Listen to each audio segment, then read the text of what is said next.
আপনারা বিপ্লব কথাটা ব্যবহার করছেন। আমরা কিন্তু গণ-অভ্যুত্থান হয়েছে, বিপ্লব কিন্তু হয়নি। একটা আইন দিয়ে গরিবদেরকে শোষণ করবেন, সাধারণ মানুষকে শোষণ করবেন।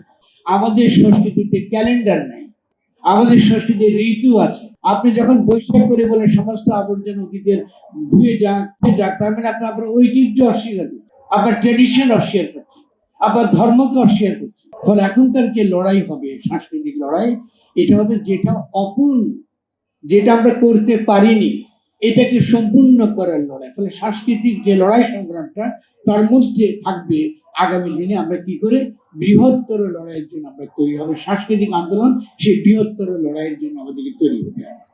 এখন সেই বৃহত্তর লড়াইটা কি?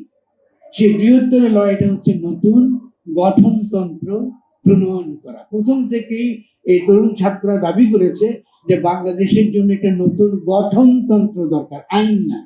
সংবিধান মানে আইন। আমরা কিন্তু ঔপনিবেশিক শাসক না। ইংরেজ আইন প্রণয়ন করে আর জনগণ গঠনতন্ত্র করে, এই পার্থক্য দেখেন।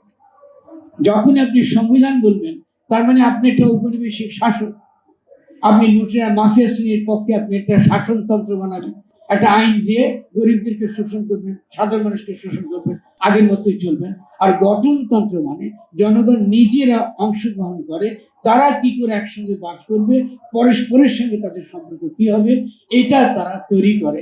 এটা তৈরি করতে গিয়ে তারা সংস্কৃতির দিকে তাকায় এবং সংস্কৃতিকে তারা কি করে, তারা বোঝার চেষ্টা করে। সেখান থেকে তারা শিক্ষা নেয়, যেটা বর্জনীয় সেটা বর্জন করে, আর বৃহত্তর যে জনগোষ্ঠী গড়ার কথা এটা তারা করে। ফলে এটা রাজনৈতিক জনগোষ্ঠী।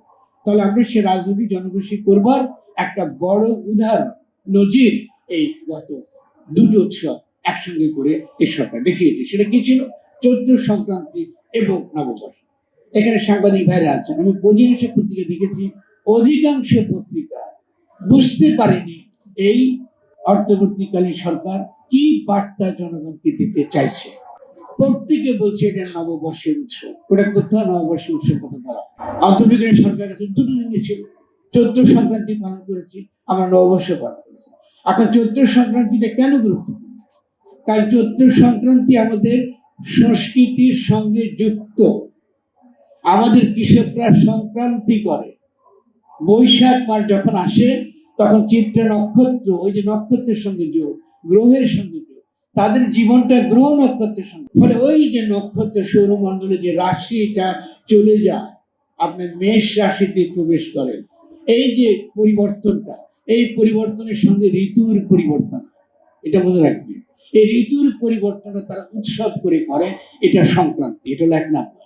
দুই নাম্বার হলো আমাদের সংস্কৃতিতে, এখানে যারা সংস্কৃতি করছেন তাদেরকে বলছি, আমাদের সংস্কৃতিতে ক্যালেন্ডার নাই, আমাদের সংস্কৃতির ঋতু আছে, ঋতু ফিরে ফিরে আসে।